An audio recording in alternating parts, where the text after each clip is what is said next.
The portrait should not have been able to reveal what it did. That was the thought racing through Elena Westbrook's mind as she stood in the center of the grand deliberation chamber of the Voss court. 47 vampires staring at her with eyes that ranged from cold curiosity to open contempt, and the canvas she had spent 3 weeks painting, now propped against a marble pillar that had stood for 600 years. The subject of the portrait.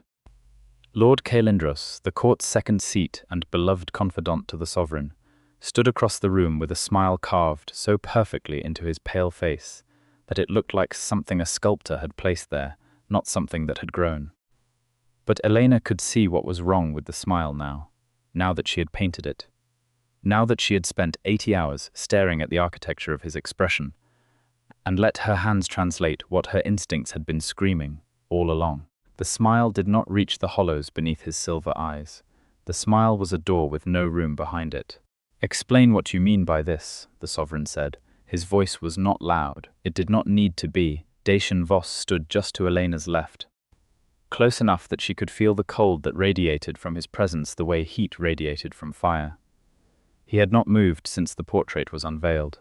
He had barely breathed, though she knew he did not need to.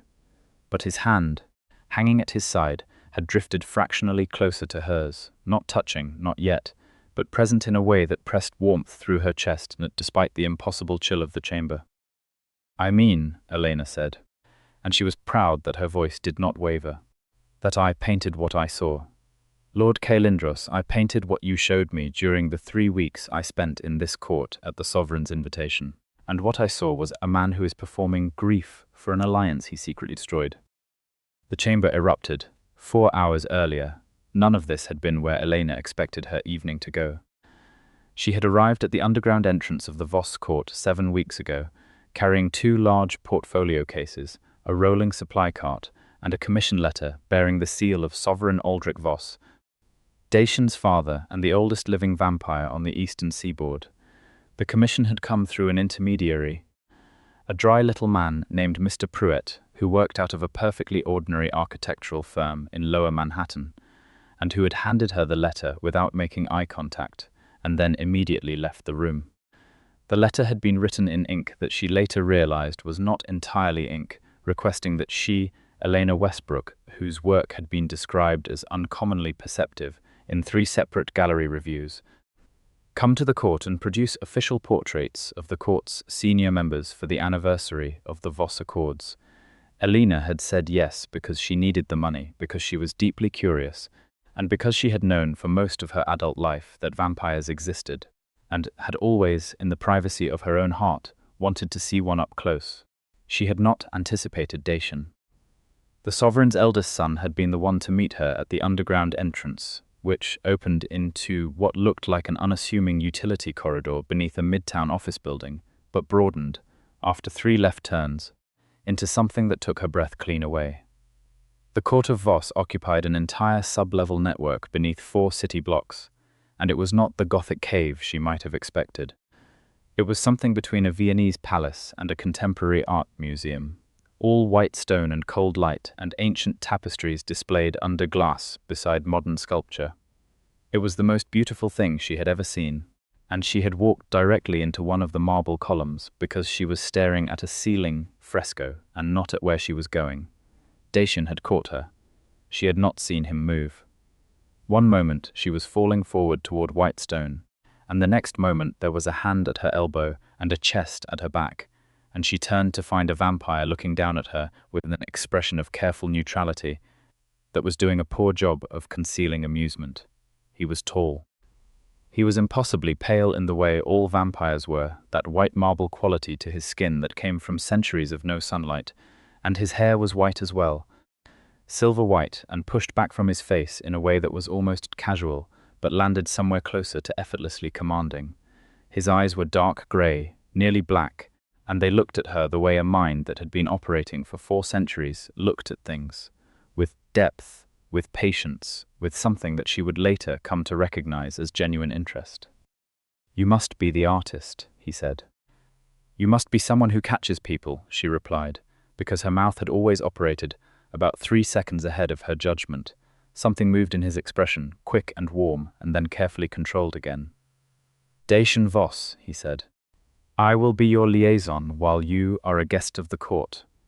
She had shaken his cold hand and told him her name, which he already knew, and he had carried her portfolio cases himself without being asked, leading her through the court with a long, unhurried stride that somehow managed to acknowledge every vampire they passed with exactly the right quality of nod or glance for their apparent station. She watched how the court arranged itself around him, deferential without being servile, respectful in a way that carried the specific texture of genuine regard rather than fear. She decided within the first hour that he was the most interesting person she had ever met. She decided within the first day that she was in a considerable amount of trouble. The liaison arrangement was initially purely professional. Dacian would introduce her to each subject, ensure their cooperation, manage the scheduling, and act as her advocate within court protocols she did not yet understand. The court had not been uniformly welcoming. Several of the senior members had made their feelings about the project abundantly clear without saying anything directly offensive, which she had to admire as a technique. Lady Veolindra, the fourth seat, had looked at Elena's supply cart with an expression that suggested Elena had arrived carrying farm equipment. Lord Severin, the third seat, had told Dacian in Elena's presence, and in a voice clearly meant to carry that he found it unconventional, to say the least, to employ a mortal for a work of such lasting significance. The implication being that the work would last considerably longer than she would. Dacian had looked at Lord Severin with those dark grey eyes and said, very quietly, "She is a guest of the sovereign and of this court. You will extend her the full courtesies of that status," and Lord Severin had. Not warmly, but fully. That was when Elena had begun to understand that Dacian's protectiveness was not courtesy. It was conviction. She had started with the lesser portraits, working her way up through the court hierarchy in order of access and difficulty. She worked in the studio they had prepared for her, a large warm room with excellent artificial lighting, and at her request, no mirrors, because mirrors made her subjects uncomfortable and she needed them relaxed. She had a gift that she had never been able to fully explain, a quality of perception that let her see past the surface of people, past what they chose to show, and find the emotional truth beneath. Her best work had always been portraits, not landscapes, not abstracts. Because people were where her gift lived and breathed, Dacian came to check on her every day. At first it was brief and formal. He would appear in the studio doorway, ask if she needed anything, assess her progress with those careful dark eyes, and leave. Then gradually he stayed longer. He began to watch her work, which she normally found intrusive, but somehow did not mind from him. He asked her questions about technique, about color, about the choices she made, and she found that he asked them with genuine curiosity and then actually listened to the answers, which was rarer than it should have been. She asked him questions back. About the court, about vampire politics, about what it felt like to exist across centuries. He answered carefully at first, measuring his words, and then more openly, and she understood that this was not a small thing, that openness of his, that it was something he extended very selectively. "Does it bother you?" she asked one evening during the second week. She was working on Lord Severin's portrait and growing increasingly irritated with the way Lord Severin's actual inner state kept contaminating the formal composition she was attempting. The blood law restriction on human guests, I mean. The fact that I have to be escorted everywhere. Dacian was seated in the chair beside her supply table, reading something on his phone in the way that looked deeply incongruous with everything else about him. "The blood law exists to protect humans within court boundaries," he said. "There are vampires here who are considerably older than I am and whose self-governance is less reliable. The restriction is not a cage, Elena. It is a guardrail." "You're the one doing the guarding," she said. "Yes," he said simply, not looking up from his phone. She went back to her painting, and her brush moved, and Severin's portrait shifted under her hands, and she let it. Because what she was capturing was not what Severin wanted her to capture, it was what was actually there, which was a vampire who had been afraid for a very long time, and had armored that fear with contempt until the two things had become indistinguishable. When she stepped back and looked at what she had done, she felt Dacian come to stand beside her. He looked at the portrait for a long time. "He will not like this," Dacian said. "Probably not," Elena agreed. "It is extraordinary," Dacian said. She looked up at him, and found him already looking at her, and the quality of that look, the intensity of it, the way it held something carefully contained but unmistakable in its depth, made her heart do something unhelpful and anatomically impractical. "Thank you," she said. "You are welcome," he said, and neither of them moved for a moment that stretched out long and warm and silent, and then, carefully, quietly, broke. The third week was when she began working on Lord Caelindros. The second seat was the most powerful figure in the court after Dacian's father, the sovereign, and he was also, on the surface, the most charming. He greeted her with an ease and warmth that none of the other senior members had managed, complimenting her work with what sounded like genuine appreciation, offering her tea from a service that his personal attendant brought in, asking about her galleries and her background with what seemed like sincere interest. He was silver-haired in the way all old vampires were, with features that had the refined, carved quality of something that had been beautiful for a very long time and knew it, and his eyes were an unusual color, pale silver grey that shifted toward green in certain lights. He was physically arresting. He was entirely magnetic, and something about him made the back of Elena's neck crawl. She painted him with the same absolute attention she brought to every subject, the same hours of observation, the same willingness to let her hands find what her eyes could not fully articulate. She painted his ease. She painted his warmth. She painted the specific quality of his smile, which was wide and practiced and present in every muscle group it was supposed to occupy. But as the hours passed and the portrait developed, something emerged that she had not consciously chosen to put there. The darkness behind the warmth, the hollowness behind the ease. The smile that stopped just short of the deepest part of his eyes, where something cold and calculating and profoundly self-interested lived and watched and planned. She sat with the portrait on the evening of the 21st day, alone in her studio, and understood what she had painted. And then she went to find Dacian. She found him in the long corridor outside the third archive room, and the moment he saw her face, he was alert. Not alarmed, not yet, but the ease went out of his posture, and he focused on her with complete attention. "What is it?" he asked. "I need to show you something," she said. "Just you first. Before anyone else sees it." He looked at her steadily. "All right," he said.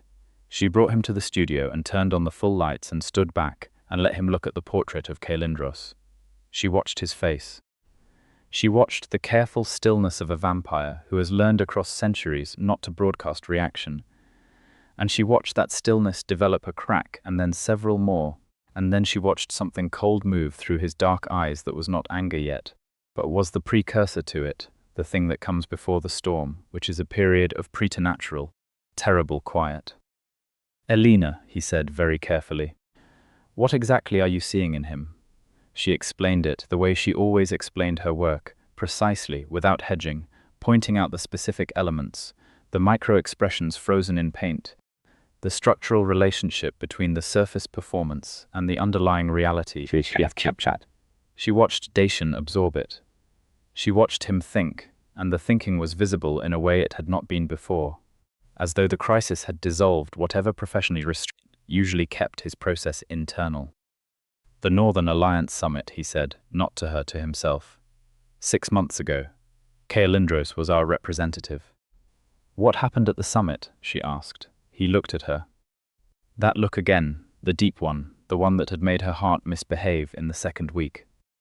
But this time it carried something additional, something that was trust offered deliberately, consciously as a choice.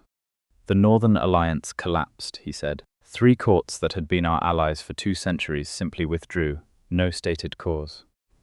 My father has been in mourning for 6 months over the loss of alliances his own parents built. The political consequences are significant, Elena. The Court of Voss has been vulnerable in ways it has not been in living memory as a result." She stared at him. "And Caelindros was the one who negotiated that summit. He was supposed to secure it," Dacian said. "He came back claiming the northern courts had acted on ancient grievances we could not have predicted or prevented." "What if he didn't fail?" Elena said. "What if he succeeded at something else entirely?" The silence in the studio was absolute. "If what you have painted is what I believe it is," Dacian said slowly, "then what we are looking at is evidence of a betrayal so significant that it constitutes a breach of the ancient vow. The blood law requires that any member of the court who acts against the sovereign's interests and the interests of the accord faces a formal reckoning before the full assembly. Which means Kaelindros has to be confronted in front of everyone, Elena said. Yes, Dacian said. Which also means that if we are wrong, or if the evidence is insufficient, the political consequences for my father's court will be severe. We would be publicly accusing the second seat of treason, with nothing more than a portrait painted by a human artist whose position in this court most of the senior members have already questioned. I know, Elena said. He was quiet for a moment, then he said, Do you understand what we are risking? Do you understand what we lose if we don't do it? She replied. He looked at her for a long moment, and something in his expression did something she had not seen it do before. Something softened, not in the way of weakness, but in the way of a wall that has been standing between two people and has been quietly, deliberately dismantled from the inside. Yes, he said, I do. Then he said something else in a lower voice, and it was not about the portrait. Elena, whatever happens tomorrow, I want you to know that you are under my protection, not as a guest of the court, mine. Do you understand what that means in vampire law? She did not fully know, but she knew enough. Personal protection, claimed by a member of the ruling family, was an ancient vow in its own right. It meant that any harm directed at her became a blood matter for Dacian personally. It was not a casual offer. It was not a courtesy extension. It was an irrevocable commitment. I understand, she said. Are you willing to accept it? She looked up at him in the cool studio light, with his white hair and his dark grey eyes and the portrait of a traitor between them and the whole weight of vampire court politics pressing down on the room like weather. Yes, she said. I accept it. Something settled in him. Something came to rest that had been circling without landing, and he held her gaze for another moment, and then he said, Then get some sleep. Tomorrow we go before the full assembly. She did not sleep. She lay in the guest quarters they had assigned her, which were genuinely luxurious and entirely underground, and she stared at the ceiling and thought about all the ways this could go wrong. Kaelindros had 600 years of political maneuvering behind him. He had allies throughout the court. He had the credibility of his position and the established sympathy of a trusted advisor who had suffered through the apparent failure at the Northern Summit. What she had was a painting. She trusted the painting. She trusted what her hands had found. But she was also 28 years old and mortal, and had been in this court for 7 weeks, and she had not survived this long by being naively confident in situations where intelligent uncertainty was appropriate. She thought about Dacian. She thought about the way he had caught her when she fell in the first minute she was here. She thought about the portrait sessions, when he sat beside her supply table and asked questions and listened. She thought about the moment in her studio when the wall came down and he looked at her and something real passed between them. She pressed her face into the pillow and breathed and told herself to sleep. At 6 a.m, Dacian knocked on her door. She opened it already dressed, which made one side of his mouth move. You did not sleep, he said. You did not either, she returned. I do not require it the way you do. I function fine on no sleep. Ask any artist. I am asking this one, he said, and the lightness of it, that slight edge of warm humor, was so unexpected and so precisely calibrated to what she needed in that moment that she had to look away and gather herself. I am ready, she said. I know, he said. That is not in question. They walked together through the court's early morning quietness, which was different from human morning because the court ran on a different rhythm, the deep night being their most socially active period and the hours before dawn their quietest. The grand deliberation chamber was still and cold when they entered, and Dacian crossed to the portrait, which was still on its easel in the corner where she had left it the night before, covered with a cloth. He did not uncover it. He simply placed his hand on the frame for a moment with a kind of focused stillness. My father might hold before the assembly convenes, he said. I assumed, Elena said. He may not immediately believe it. I would not expect him to, Elena said, but show him anyway. Dacian looked at her. You are remarkably calm for someone who is about to accuse the second most powerful vampire in this court of high treason. I am not calm, she said. I am focused. They are different things, and I have learned to exploit the difference. He was quiet for a moment. Then he said, Elena, in a voice that had something layered in it. The top layer professional and measured, and the layers beneath that doing something more complicated and warmer. Dacian, she replied, in exactly the same register. His mouth moved. Later, he said, we will talk, when this is over. I will hold you to that, she said. I will count on it, he said. Sovereign Ulrich Voss received them in his private reception room, which was not grand by the court's standards, but carried the specific weight of a space where real things happened and real decisions were made. He was very old. He looked in the way all ancient vampires looked, simply like a very distinguished man, of perhaps 60, white-haired and white-skinned in the way his son was, but with additional quality of settled authority that came from having held power for 7 centuries. He looked at Elena when they entered with a gaze that assessed and categorized with the efficiency of long practice, and she held his gaze with the steady straightforwardness she brought to everything, because she had learned that looking away was almost always the wrong move. Dacian presented the portrait without preamble, which he appreciated, and then stood back and let his father look. The sovereign looked at it for a long time without speaking. Then he looked at Elena. Tell me what you see, he said. She told him. Precisely and completely, the same way she had told Dacian, without softening or hedging, letting the technical specificity of what she had observed carry the weight of the argument, because the technical specificity was real and demonstrable, and it was the strongest thing she had. When she finished, the sovereign said nothing for nearly a minute. Then he said, My son, what is your assessment? I believe she is correct, Dacian said. And I believe we both know that the collapse of the Northern Alliance was too convenient for Kea Lindros's ambitions to have been accidental. He has positioned himself as the indispensable mediator between our court and the Northern courts for the past 2 decades. Their withdrawal makes him more needed, not less. If he managed it deliberately, the motivation is clear. The sovereign stood. He was not as tall as Dacian, but he was somehow larger in the room, that quality of settled authority redistributing the available space.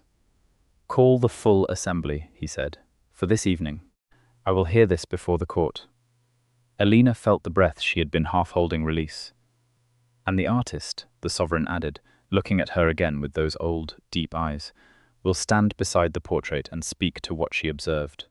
The court will hear her directly. Father, Dacian said, she is under my personal protection. If the assembly becomes hostile, she will be under the protection of the full sovereign authority as well, the old vampire said, and the finality in his voice was not a wall but a foundation, something the entire edifice of the day could be built on. He looked at Elena. My son says you are perceptive, he said. He is generous, Elena said. He is not, the sovereign said. He is precise. It is one of his more useful qualities. Something shifted in the ancient face, something brief and private and almost warm. You are also courageous, Miss Westbrook. That is an undervalued quality. Thank you, she said. Thank me when it is over, the sovereign said. And in the meantime, eat something. You have the look of someone who spent the night not sleeping and forgot breakfast. She laughed, and the sound was so unexpectedly human in that formal stone room that for a moment it changed the quality of the air. And she saw both father and son watch the change with something that looked, briefly and clearly, like delight. The hours between that morning meeting and the evening assembly were the longest of Elena's life. She returned to her studio and sat with the portrait, not touching it, just sitting with it, having the specific conversation that artists sometimes have with their own work where the work does most of the talking. She asked it if it was right. The portrait looked back at her from behind Kea Lindros's performed warmth and his structural hollowness, and the cold watching intelligence she had caught behind his silver-green eyes, and it said nothing, which was art's answer to everything, which was that it had done its job, and now the rest was up to the people looking at it. Dacian came to her studio at midday. He brought food, which she found both practical and somehow deeply touching. He sat across from her while she ate, and did not speak for a while, which was comfortable in a way that surprised her, the silence between them no longer requiring management. What will happen to him? She asked. If the assembly accepts the evidence, what does a reckoning involve? It depends on what additional evidence emerges, Dacian said. The ancient vow carries specific penalties for treason of this magnitude. Exile from court and territory, at minimum. If he colluded with outside parties to deliberately harm the court's alliances, the blood law permits permanent exile or a formal binding that restricts his abilities and movements for a period determined by the assembly. Not death? She asked, because she needed to know. This is not the old world, Dacian said. My father abolished execution as a court penalty 4 centuries ago. We do not kill for politics. We exile and we bind and we remember, and for a vampire. Being remembered as a traitor is its own kind of ending. She absorbed this. That's actually more humane than most human legal systems. We have had more time to refine our horror at what we are capable of, Dacian said, and there was something in his voice when he said it, something old and quiet and genuinely sorrowful. She put down her fork and looked at him. Dacian, how old are you? 412, he said. And in all that time, she said, have you ever brought someone under your personal protection before? The quiet that followed was specific in texture. Not absence of response, but the presence of something being decided. No, he said. She held that. Is it the same as claiming someone, she asked, because she had been careful to ask only the questions that were genuinely important, and this one qualified. In the old court records, he said carefully, the language of personal protection and claiming are historically intertwined. The distinction collapsed over time into something that is, functionally, the same declaration. He was looking at her steadily. I was aware of that when I made the offer. I was aware of it too, she said, when I accepted. The thing that was living between them, that had been growing and warming and reaching across the space between human and vampire, between mortal and ancient, between an artist who saw through surfaces and a lord who had spent centuries making sure no one could see through his, breathed in the studio air and neither of them looked away. Later, he said again, and his voice was different this time, lower and warmer, and carrying none of its usual controlled reserve. Later, she agreed. The assembly convened at 9 that evening in the grand deliberation chamber, and Elena walked in with Dacian at her side, and the portrait carried by 2 court attendants ahead of them, and she felt the quality of the room's attention shift the moment she entered. 47 vampires of various centuries and stations arranged around a chamber that had been hosting their deliberations since before the American Revolution, and every one of them watching her with varying gradations of skepticism, curiosity, hostility, and the particular brand of politely disguised dismissiveness that the court had refined in her regard over the past 7 weeks. Lord Kaelindros was already seated, and he looked at her as she entered with his perfect performed warmth and his wide practiced smile, and she met his silver-green eyes and held them, and she saw, for just a fraction of a second, the thing that lived behind all the performance look back at her. Recognition and calculation. He had suspected something. He did not know what or when or from what direction. But he was not surprised that it was coming. The sovereign took his seat at the head of the chamber, and the assembly settled into a formal attention, and then the portrait was uncovered, and Elena began to speak. She had given presentations before. She had spoken about her work in galleries and at reviews and at the academic institutions that occasionally invited her. But she had never spoken like this, under this weight, with this much dependent on whether the people in the room chose to hear what she was saying or choose to dismiss it, because dismissing her was easier than facing the alternative. She started from the technical foundation and built upward, explaining what she had observed, explaining what her process was and what it revealed and why, letting the precision of her observation do the work that her credibility as a human in a vampire court could not fully carry on its own. She watched the chamber while she talked. She watched faces. She watched Lord Severin's contempt gradually shift into something more uncomfortable. She watched Lady Valindra's careful blankness develop a crack of concentrated attention. She watched the younger court members who had been less hostile to her presence lean forward incrementally as she spoke, and she watched Kaelindros, who maintained his smile and his warmth and his performed ease throughout. And she pointed directly at those things in the portrait, and it explained exactly what was wrong with all of them. And she said plainly and clearly that what she had painted was a performance of feeling designed to conceal a hidden motive, and she said it without accusation in her voice. Just observation, just the precise language of a painter, describing what she had seen. When she finished, the chamber was very quiet. "Lord Calindros," the sovereign said, "you will respond." Calindros rose with perfect unhurried grace. He smiled at Elena with his full practiced warmth. "Sovereign," he said, "I have the highest respect for Miss Westbrook's gifts. I would suggest, however, that what we are examining is an interpretive artistic work rather than evidence of anything substantive. The young lady has produced a portrait that reflects her perception, which may be informed by any number of unconscious biases, and to treat it as an actionable claim against a member of the court's senior assembly is, I would argue, both unprecedented and unjust." "It is unprecedented," the sovereign acknowledged. "That does not make it insufficient. With respect, Sovereign, the blood law requires demonstrable evidence for a formal reckoning to be called." "The blood law," Dacian said from Elena's left, his voice carrying the room without effort, "requires evidence sufficient to justify investigation. It does not require a confession." "Lord Calindros, I have spent the past 12 hours since viewing this portrait, reviewing the documentation surrounding the Northern Alliance summit. The communication records you submitted upon your return are comprehensive. Impressively so, in fact. Comprehensively explaining everything except for a 2-day gap in communication during the summit's final session, which is when the Northern courts made their withdrawal decision. The silence in the chamber changed quality.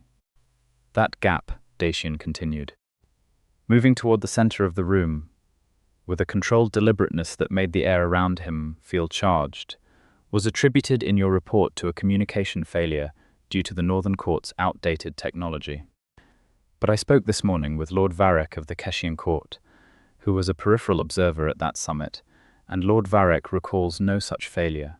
He recalls specifically a private dinner that you hosted during those 2 days, to which he was not invited, but which he was told included senior representatives of all 3 Northern courts."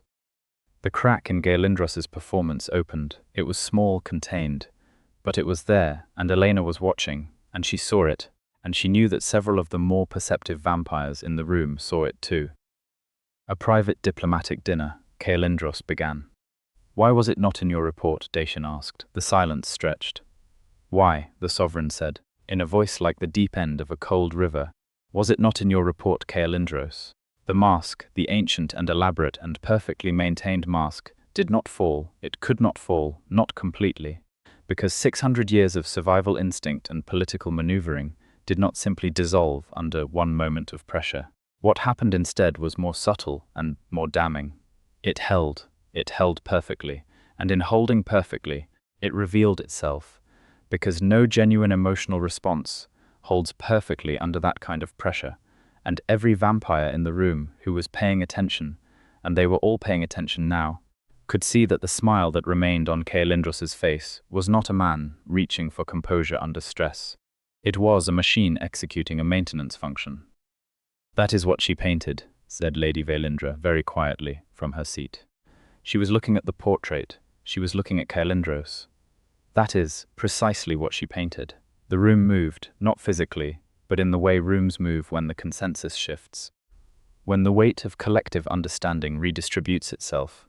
When what had been deniable becomes visible to enough eyes simultaneously that denial loses its traction. What followed was not dramatic in the way of a sudden theatrical confrontation, because vampire court politics were rarely theatrical in their mechanics. They were methodical. Sovereign Aldrich called for a formal investigative hearing, which under the blood law required Calindros to submit to a full review of his communications and movements surrounding the Northern Summit, overseen by a panel of 3 court members selected from those with no political alliance to either the second seat or the ruling family. The selection process took the better part of an hour, and Elena sat in a chair that Dacian had placed near the wall for her and watched the machinery of 6-century-old vampire governance grind through its formal process. Dacian stood near the center of the room throughout, managing the process, responding to procedural challenges from Calindros's allies, maintaining the kind of calm authority that did not require volume or force, because it rested on something deeper than those things. She watched him work. She watched the way the court arranged itself around his will, the way even his father periodically looked to him as an anchor, and she thought about 400 years of this. 400 years of holding things together through the quality of your attention and the precision of your judgment, and the willingness to stand in the middle of difficult rooms and not flinch. At one point during a procedural recess, he crossed the room to her with a glass of water she had not realized she needed, and crouched in front of her chair so they were at eye level, which no one else in the room was doing because everyone else in the room was standing, and said quietly, "You did everything right." "The portrait did everything right," she said. "You painted it," he said. "You brought it to me. You stood in front of this court and you explained what you saw without apology or equivocation. Do not discount what that required." His dark grey eyes were level with hers and very close. "Elena, do you understand how rare it is to find someone who sees truly and then acts on what they see, regardless of consequence?" She swallowed. "You do it every day," she said. "I have 4 centuries of practice," he said. "You have 28 years and a paintbrush. 28 years and a very good paintbrush," she said, and he made a sound that was almost a laugh, low and quiet and startlingly warm. "The investigation will take several weeks," he said. "The formal findings will be presented to the full assembly.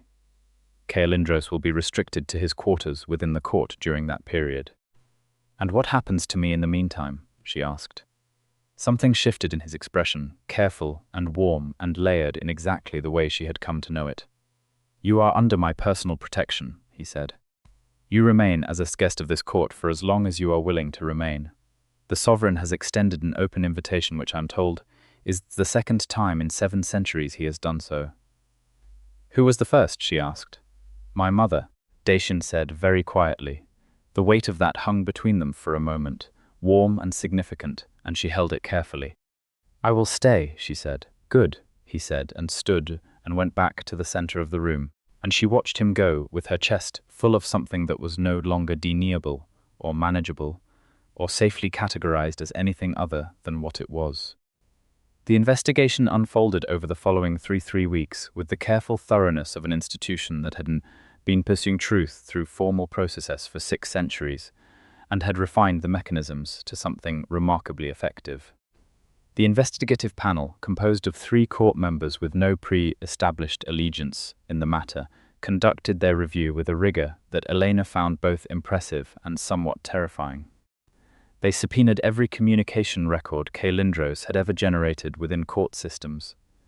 They contacted the northern courts directly, bypassing Kaelindros entirely, through channels that the sovereign opened specifically for the purpose. They spoke with every vampire who had been present at the Northern Summit and several who had been in the surrounding territory. What they found was methodical in its horror. Lord Kaelindros had not simply failed to secure the Northern Alliance. He had negotiated its deliberate collapse over a period of 4 years, cultivating relationships within the northern courts with a specific intent to redirect their allegiances toward a rival faction, the House of Morvain, which had been engaged in a long, cold conflict with the Voss court for 3 centuries, and with which Kaelindros had been, it emerged, maintaining a private correspondence since before the summit was even proposed. The private dinner that Lord Varric remembered was the final transaction, a meeting in which Kaelindros had delivered to the Morvain faction's proxy representatives the last assurances required to confirm the Northern Court's withdrawal. In exchange, Kaelindros had been promised the position of First Ambassador under a new political order in which the House of Morvain rose to regional dominance, and the Court of Voss was politically isolated. The ambition was breathtaking. The patience was extraordinary. 600 years had given Kaelindros enough time to construct a betrayal of such scope and subtlety that it might have gone completely undetected, might have continued unfolding toward its intended conclusion. If an artist from Manhattan had not spent 80 hours with her brushes and her inexplicable gift, and found the hollow space behind a perfect smile, when the panel presented its findings to the full assembly, the chamber was so quiet that Elena could hear her own heartbeat. She sat in the same chair near the wall. Dacian stood in the center of the room. Kaelindros sat in his designated position, flanked by 2 court guards, and his face as the findings were read was the most extraordinary thing she had seen in 7 weeks of extraordinary things, because it was still performing. still maintaining the surface architecture of composed dignity, still holding the mask, even now, even with everything exposed beneath it, because 600 years of self-protection did not release its hold even when there was nothing left to protect. When the panel finished, the sovereign rose. "Lord Kaelindros," he said, in that voice that was the deep cold end of a cold river. "The evidence presented to this assembly is sufficient under the blood law to constitute a formal finding of treason against the Court of Voss, the sovereign authority, and the ancient vow of allegiance you swore at your appointment to the second seat. Do you wish to speak in response?" Kaelindros looked at Eldric Voss across 6 centuries of relationship. 6 centuries of trust extended and now demonstrably betrayed, and something in his expression finally moved, finally changed, finally showed something that was not performance. It was not remorse. It was not grief. It was, Elena thought, a kind of exhaustion, the specific tiredness of someone who has been carrying a secret for so long that its exposure is almost, in some cramped and private way, a relief. "No," Kaelindros said. "I do not." The exile decree was read. The binding terms were established. The ancient vow of expulsion was spoken by the sovereign in the old tongue, which Elena did not speak, but which vibrated in the stone of the chamber with a quality that made her bones aware of its weight. Lord Kaelindros was escorted from the grand deliberation chamber by 4 court guards, and the doors closed behind him, and the assembly held its collective breath for one more moment and then released it, and the room became, all at once, something different from what it had been an hour ago. The process of political repair that followed was complex and lengthy and deeply interesting, and not something Elena was centrally involved in, because she was an artist and not a diplomat. But she was present for much of it at Dacian's side, which was where she had come to understand she functioned best. And she watched him navigate the aftermath of the exposure with a combination of strategic intelligence and genuine emotional grace that kept impressing her no matter how many times she observed it. The northern courts, when formally approached by the sovereign through the newly cleared channels, responded with a surprised sincerity that the Voss court had not anticipated. The withdrawal from the alliance had not been uniformly wanted. It had been engineered through precisely targeted relationships with the senior members most susceptible to Morvain influence, and the rank and file of the northern courts had found themselves committed to a position their own leadership had not fully explained. The discovery that their withdrawal had been orchestrated through a deliberately corrupted channel produced an outrage in the northern courts that was, diplomatically speaking, spectacularly useful, and within 2 months the first preliminary discussions about alliance restoration were underway. The House of Morvain, stripped of their proxy within the Voss court, and confronted with the exposure of their long game, retreated into the specific offended silence of entities that have been caught and cannot admit it, which the sovereign treated with the precise combination of public generosity and private firmness that prevented escalation, while making clear that the window for further interference was permanently closed. During all of this, Elena painted. She finished the commission she had come to complete, the official portraits of the court's senior members, and they were the finest work she had ever done. Not because the subjects were extraordinary, though some of them were, but because she had spent months in this place and with these people and had learned things about the relationship between surface and depth that you could not learn from books or galleries or human studios. She painted Lord Severin and captured his fear and his armoring without cruelty. She painted Lady Vaelindra and found the fierce protective intelligence beneath the careful blankness. She painted the younger court members with their specific brand of ancient youth, that quality of being very old and very new simultaneously that she had not encountered anywhere else. She painted the sovereign last, and when she showed Dacian the result, he stood in front of it for a long time in complete silence, and then turned to her with something in his face that was fully unguarded in a way she had learned to recognize as rare. "He looks like himself," Dacian said. "I have seen many portraits of him, and none of them have managed that." "He is remarkable," Elena said. "He also reminds me of you. He would say I remind him of him," Dacian said, and she laughed, and the laugh moved through the warm studio air, and he was looking at her, and she was looking at him. And it was late in the evening, and the court was quiet, and the enormous thing between them had been growing and waiting for the right moment for 10 weeks now, and both of them knew it. "You said we would talk," Elena said, when it was over. "It is over," he said. "Yes," she said.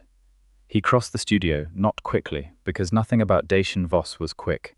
Everything about him was deliberate and considered and chosen, and he came to stand very close to her, and she tilted her head to look up at him, and thought about the first moment he had caught her in the corridor, his hand at her elbow, and the continuous thread from that moment to this one, unbroken. "I am going to tell you something," he said, "and I want you to hear it fully before you respond." "All right," she said. "I have not been interested in anyone for a very long time," he said.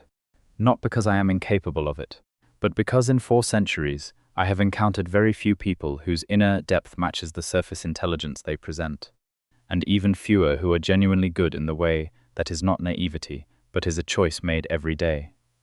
He paused. "You are perceptive, you are brave, you are honest in a way that is almost uncomfortable and also completely necessary. You saw through a 6-century-old master of deception with a paintbrush and the willingness to trust what your hands found. You stood in front of my father's court and said what needed to be said without flinching." His dark grey eyes held hers steadily. "I am not asking you to make a decision about what this is. I am telling you that what I feel for you is real and specific, and has been growing since at the first evening you explained the logic of light sourcing to me, like I was a student, and not someone 3.5 centuries your senior." She felt her heart do its thing. She let it. "You caught me," she said, before I had even said my name. "You caught me, and you carried my bags, and you told Lord Severin to treat me with respect. And you sat beside me every evening for weeks asking questions and actually listening to the answers. And you came to me the moment I said I needed to show you something, and you trusted what I showed you even though trusting it put your entire court at risk." She took a breath. "Dacian, I am 28 years old and mortal, and I have paint under my fingernails and a studio apartment in Brooklyn, and I have absolutely no idea how to exist in your world long term." "I know," he said. "And I am telling you that none of that changes what I feel," she said. "Which is that you are the most extraordinary person I have ever met, and I have been fairly desperately in love with you for about 6 weeks." The controlled reserve in his expression dissolved completely. Not gradually, not incrementally, but all at once, the way a surface breaks when the thing beneath it is finally given permission to be visible. And what was beneath it was warm and vivid and human in the deepest possible sense of that word, regardless of what his biology was, regardless of what his centuries were, the specific humanity of someone who wants and hopes and chooses and is. In this moment, completely and genuinely happy, he cupped her face in his hands, which were cool and careful and utterly steady, and he said her name once, very quietly, and then he kissed her. She had thought about it. Of course she had thought about it. But thinking about something and the reality of it were different in the way that a portrait and its subject were different. The portrait being the truth of the thing rather than the surface, and the truth of kissing Dacian Voss was warm and unhurried and thorough and entirely overwhelming in the best possible way. The way of something you have been moving toward without admitting it, and when it arrives, it is simultaneously a surprise and the most obvious thing in the world. When they separated, she was holding onto the front of his jacket with both hands, which she had not planned and was not apologizing for. "I should tell you," he said, his voice very low, "that the protection I claimed for you is permanent in vampire law, unless explicitly revoked by both parties." "Is that relevant right now?" she asked.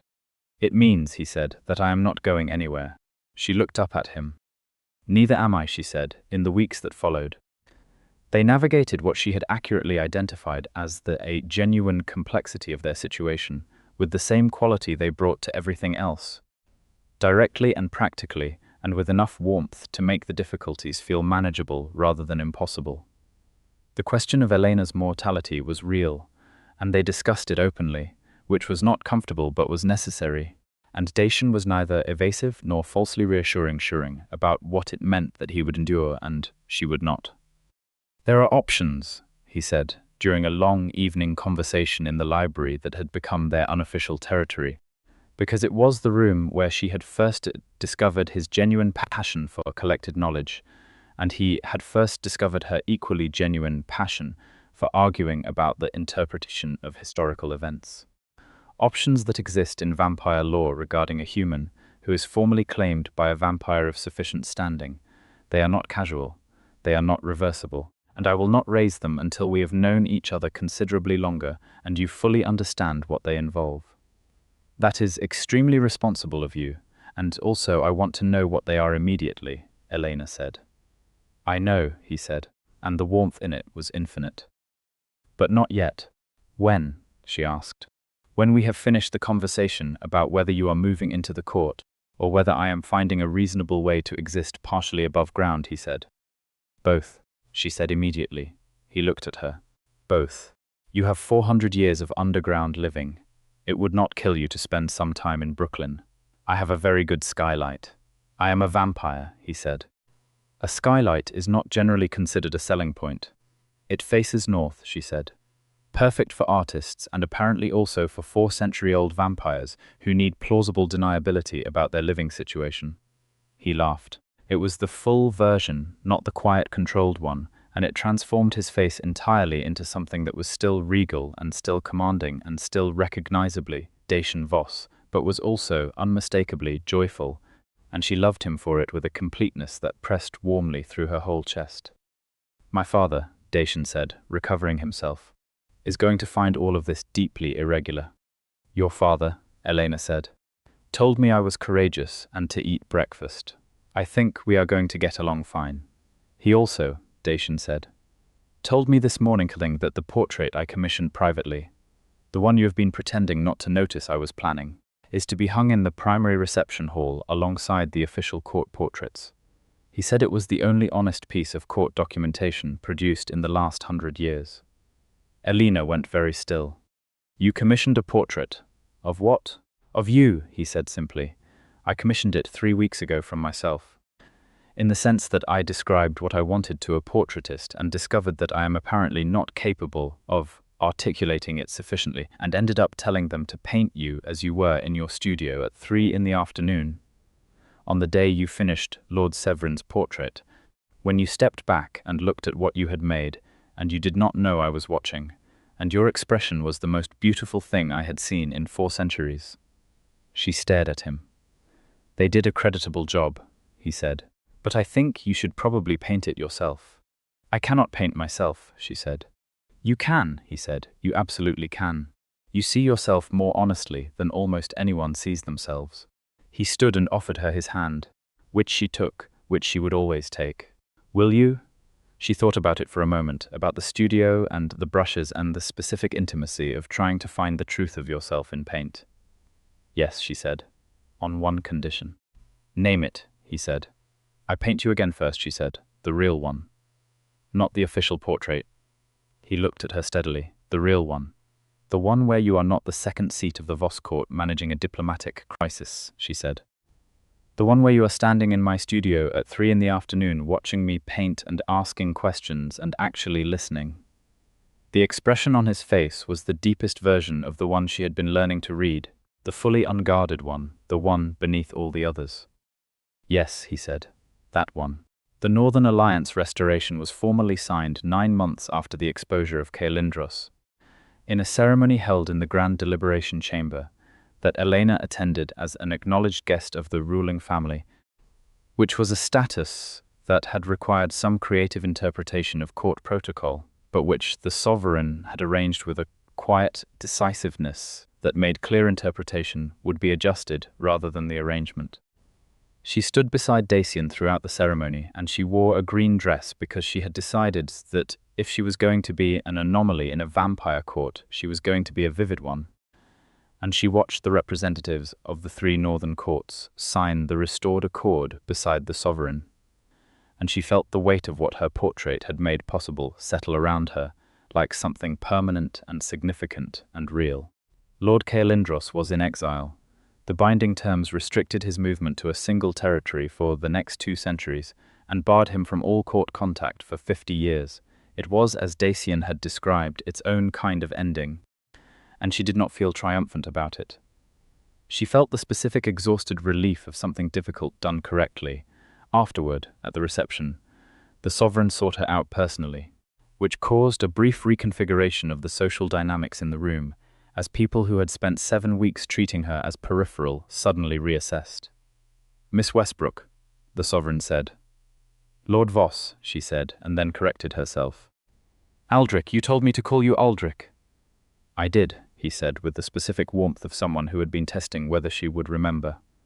"My son tells me you are considering a longer-term arrangement." "Your son tells you everything," she said.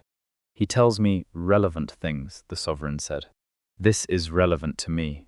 He looked at her with those ancient eyes that had seen 7 centuries of human history and had, she understood, lost things that did not come back. "My son has been alone for a long time, not from want, from discernment. He is particular in the way that people who understand their own depth are particular." He paused.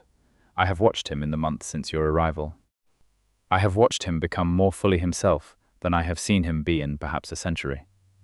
That is not a small thing to observe in your child, regardless of how many centuries they have been your child." Elena felt something press warm and full behind her eyes. "I will take care of him," she said. "I know," the sovereign said. "He will also take care of you, which I suspect you are somewhat more comfortable requiring than you are currently willing to admit." She laughed, and several nearby vampires turned at the sound, and the sovereign's ancient face settled into something that was, unmistakably, a smile. "There is a guest suite in the East Wing," the sovereign said, "that has been formally designated as your studio, permanently. The lighting specifications were provided by my son and are, I am told, extraordinary. It has a northern aspect." She stared at him. "You built me a studio. We modified an existing space," he said, "though my son did supervise the renovation personally, in considerable detail, to an extent that his staff found somewhat alarming." She looked across the room to where Dacian was standing, managing post-ceremony diplomatic logistics with 3 Northern Court representatives, and doing it with that controlled grace that never made the management visible. And he felt her gaze and looked up, and that was still something, 3 months into this, that she did not think she would ever get used to. The way he felt her attention specifically, across rooms, through walls. The specific resonance of his awareness of her that had become bilateral in a way that felt like its own kind of language. He raised an eyebrow in a question. She tilted her head toward his father. She saw him understand, and something warm moved through his expression before he returned his attention to the Northern Court representatives with the seamless smoothness of someone managing multiple conversations at different frequencies simultaneously. "He told you," she said to the sovereign. "He told me you would need a proper studio," the sovereign said. He then described its requirements for 45 minutes. The ancient vampire paused. "I believe I have not seen him that invested in a domestic arrangement in 400 years. He is very thorough when he cares about something," Elena said. "Yes," the sovereign said. "He is." He looked at her, a long, deep look that carried something beyond assessment, something that was closer to recognition. "Welcome to the Court of Voss, Elena Westbrook. Properly and permanently welcome."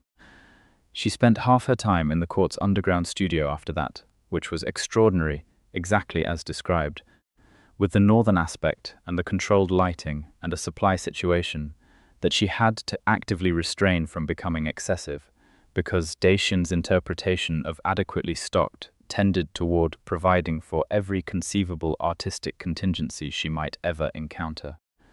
She spent the other half of her time in Brooklyn, in her own studio with the north-facing skylight, which Dacian visited with a frequency that she appreciated, and which occasionally elicited comments from her neighbors about her incredibly striking and slightly peculiar boyfriend, who always arrived after dark and never seemed cold, no matter the temperature, and who had once, memorably, convinced an aggressive drunk outside her building to move along through the application of 2 seconds of direct eye contact and nothing else. She painted. She painted prolifically and brilliantly, and the work she produced during that period was unlike anything she had made before, charged with something that reviewers struggled to name, a quality of depth and genuine sight that made viewers feel seen, rather than seeing, as though the subjects were present in the room, rather than represented on a canvas. She had 3 gallery shows in 8 months, and the critical response was the kind that changes careers, and she was politely honest in every interview that she had spent an extended period working with, as she described them, an unusual private collection, and that the experience had changed what she understood about the relationship between surface and truth. Dacian attended 2 of the 3 gallery openings, arriving exactly as the sun finished setting and standing at the back of each room with his white hair and his long black coat and his quality of occupying space with more authority than seemed physically justified. And people circled him the way people circle objects of significant gravitational pull, drawn and slightly nervous simultaneously. He looked at her work with the same attention he brought to everything, and when she moved through the crowd to stand beside him at the end of the second show, he said very quietly, "The portrait in the northwest corner." "Which one?" she asked, though she knew. "The one of the man at the archival table," he said, reading, not aware of being watched. She had painted him from memory 6 weeks ago. She had not told him she was doing it. "Is it accurate?" she asked. "It is more accurate than anything I have seen of myself," he said. "It is strange to be seen that clearly." "Strange bad or strange good?" she asked. He looked at her, the full unguarded look. "Strange miraculous," he said. She took his hand. In the gallery, in public, under the lights, and he let her, and the room rearranged itself around them, with the same instinctive awareness it always displayed in his presence, but warmer this time, softer. The space of a room around 2 people who fit together in a way that changes the geometry of everything around them. The self-portrait she painted that winter was the finest thing she had ever made. She did not know that while she was making it. She only knew she needed to find the truth of herself the way she found the truth of everyone else, without softness or evasion, looking at the places she usually looked away from and letting her hands translate what was there. What she found, over 6 weeks of work, was a woman who was more than she had understood herself to be, someone who had walked into a vampire court with 2 portfolio cases and a rolling supply cart and had not been made small by it, had instead been made more fully herself, because she had found, in that underground world of ancient politics and blood laws and immortal pride, both the most dangerous thing she had ever faced and the safest she had ever felt. When she showed Dacian the finished self-portrait, he stood in front of it for a long time without speaking. "That is how I see you," he said finally. "Exactly that." "Then it's accurate," she said. He turned. "Always," he said. It was in the studio in the court, on a quiet evening in late January, that he raised the question he had said he would not raise until they had known each other considerably longer. They were sitting side by side on the low couch she had installed near the east window, which did not look onto anything but which she had placed there because she liked having something to orient toward. And she had a sketchbook open in her lap, working through ideas for a new series, and he had one of his archival documents out, and they were existing together in the specific comfort of 2 people who have found their rhythms and settled into them. He said, "I want to tell you about something, not to ask you to decide, just to tell you." She put down her pencil. "All right," she said. He told her. He told her about the old world practice, documented in the deepest court records, of a vampire sharing the vampiric essence with a human who was formally and permanently claimed, not as turning, not as the full transformation of death and rebirth, but as something more subtle, a sustained sharing that significantly extended the human's natural lifespan without removing their humanity. It had not been practiced in centuries. It required specific conditions, a genuine ancient vow, a claiming recognized by the sovereign, a willing and fully informed human. He told her it was not a casual offer. He told her it was permanent. He told her it would change her in ways that were less dramatic than full transformation but real, a slowing of aging, a deepening of some perceptions, a strengthened physical constitution. He told her she would not become a vampire. She would become what the old records called a companion claimed, a human who had been woven into the vampire's extended existence through genuine bond rather than force. He told her she had as long as she needed to consider it, months, years, as long as she wanted, and that his feelings for her were not contingent on her answer. She sat with all of it for a long time. He let her sit with it, not filling the silence, not managing her response, just being present and patient in the way that was one of his deepest qualities. "Can I ask questions?" she said. "Everyone you have," he said. She asked them all. He answered every single one, honestly. including the ones about risks and the ones about what she would lose, and the ones about what the old record said about how companion-claimed humans had experienced their extended lives. He was precise and complete, and he did not minimize anything or overstate anything, and she understood that this was the most important conversation either of them had had possibly ever, and he was giving it the respect it deserved. When she ran out of questions, she sat with the quiet again. Then she said, "I want to talk to your father." He blinked. "Why?" "Because he is the sovereign, and this requires his recognition," she said. "And because I want to hear from someone who has known you for 4 centuries, whether they think you will still be this reliably extraordinary to live alongside several decades from now." Dacian looked at her for a moment. Then he said, "He will be insufferably pleased that you asked." "Good," she said. "I like making your father happy. He gave me a studio." She spoke to the sovereign the following day, in the private reception room, where she had first made her case about the portrait of Kaelindros. Aldrich Voss listened to her questions about his son with the gravity she intended, and answered them with the straightforwardness she had come to expect from everyone in this family. "My son," the sovereign said, "has been precisely himself for 400 years. He was disciplined and precise and deeply loyal at 20, and he is the same at 412. The qualities you see in him now are not a performance of courtship. They are what he is." He looked at her. "The more relevant question, Elena, is whether you understand the scope of what you are considering, not the years of it, though the years matter, the depth of it. A companion-claimed bond is not reversible. It is not a trial." "I understand that," she said. "I have thought about nothing else for the past 3 weeks." "And," the sovereign said, "and I have never been more certain about anything," she said. The old vampire was quiet for a moment. Then he said, in the old tongue, something brief and resonant, and she felt it in the stone of the room. "That," he said, returning to English, "is the sovereign recognition, which I have just stopped before you have technically answered, which is somewhat irregular, but which I think we can agree is clearly appropriate in this case." She laughed. He smiled. "And the weight of 7 centuries of governance and ancient vow and blood law settled around the moment not like a burden, but like a blessing.